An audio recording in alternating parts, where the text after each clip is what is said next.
So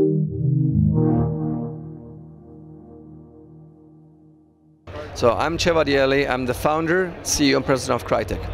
What are your thoughts about how quickly mobile seems to be accelerating? Well, mobile has been growing over the last pretty much 8 years now, throughout different types of device incarnations. So mobile is a big deal. Yeah. So, however, mobile has never been able to really play real games, right? And so that's, I think, what's going to change soon.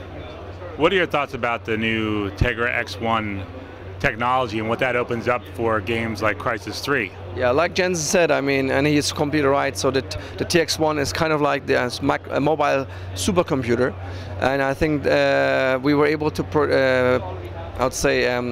prove it out by actually porting one of our flagship titles over and running it on an X1 chip.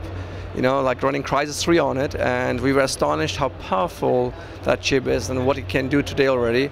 And we look forward to the next iterations of it. I mean, it's going to be a great future for SoC-based devices, whether these are consoles or other ones.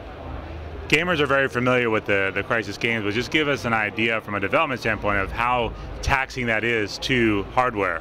Well, remember, like when the original Crysis came, you needed to have like a $2,000–3,000 PC to play it, and then with Crysis 2 we pushed it again, and Crysis 3 has been pushing the boundaries again on high-end PC space. So the most recent Crysis 3 now that we were internally have is actually based on the latest engine. So the engine is even more advanced than when we shipped it almost 2 years ago, the first version, right, of Crysis 3.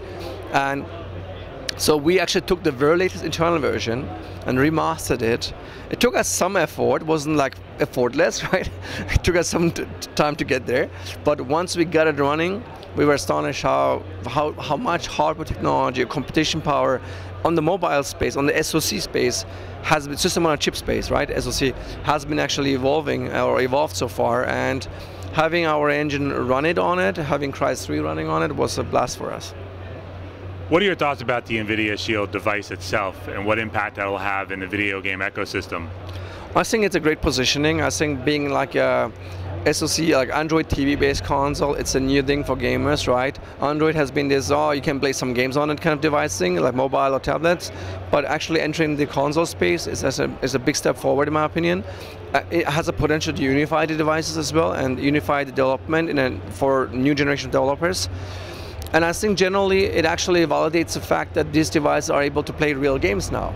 And we hopefully contribute to this validation by showing, yep, this isn't your Angry Bird and whatnot. I mean, these are great games, right?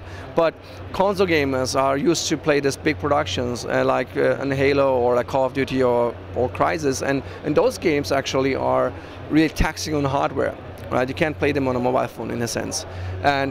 But in the future, with an X1, etc., you actually might be able to play them, right? Because as we've proven out on the Shield console. So I think the Shield console is a big step forward for the industry.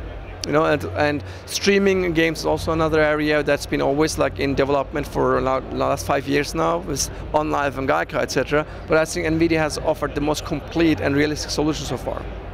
When it comes to your games, obviously lots of people have PCs, but not everyone has a PC that will play your games. What does having this device out there for the masses open up for a new audience for your company? Yeah, so what it does from us means that not just for Crytek as a high-end developer, what it means is indies can develop games now on so many different platforms and reach higher quality productions that can reach millions of users going forward. I mean, tens or hundreds of millions of users, hopefully, right? So for us, the way we approach the mass audience, the mass audience of developers, like the indies, is to shorten the time to reach the Crytek quality, right? Because Crytek is known for this very high quality productions, and we hope that indies can reach that quality faster and reach millions or tens of millions of users through these new platforms like Android TV, like VR, like PC, like consoles, I mean anywhere, right? Yeah.